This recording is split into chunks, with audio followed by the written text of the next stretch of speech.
30 to 40 kilograms. Every person between 30 to 40 kilograms is basically playing life on hard mode, but they also unlock some secret perks nobody talks about. First, mobility is off the charts. These folks can slip through crowded buses, tight doorways, and awkward gym equipment like a ninja who skipped leg day but somehow still wins. Second, their body burns through calories fast, so their metabolism is basically a Ferrari engine stuck in a go-kart body. Third, doctors often find it easier to manage certain heart-related risks in this range, since there is less strain on the cardiovascular system. People in this range also tend to be incredibly quick on their feet, which historically made them excellent sprinters, dancers, and anyone who needed to escape an awkward conversation at a family gathering. Flexibility tends to be a natural gift too, since a lighter frame usually means joints can move through a wider range without much resistance, which is great news for anyone who enjoys yoga or just wants to tie their shoes without making sound effects. Even climbing stairs feels less like a cardio event and more like a light stroll, since there is simply less weight for the legs to haul upward.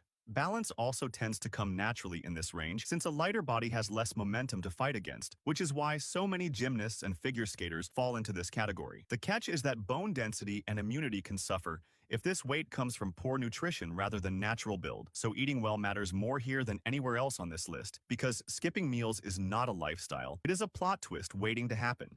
40 to 50 kilograms. Moving up to 40 to 50 kilograms, this is where a lot of naturally petite people and some athletes live comfortably. The hidden advantage here is joint longevity. Less weight pressing down on knees and hips means less wear and tear over the decades, so your joints basically get to retire later. People in this range also tend to recover faster from minor injuries because there is simply less mass for the body to repair around. Fashion-wise, clothes fit like they were tailor-made even when they were bought off a random rack, which honestly feels like cheating.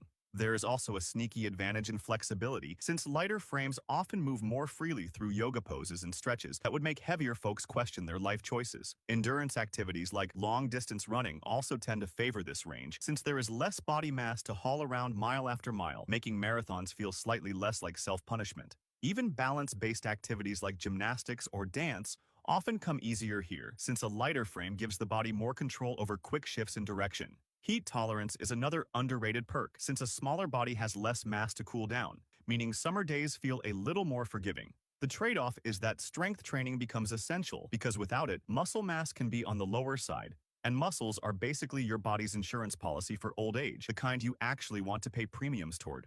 50 to 60 kilograms. Now we hit 50 to 60 kilograms, often considered a sweet spot for many body types, especially for people on the shorter to average height range. This weight class tends to have balanced hormone levels, which can mean steadier moods and more predictable energy throughout the day. No wild roller coaster required. Cardiovascular efficiency is usually strong here too, meaning the heart does not have to work overtime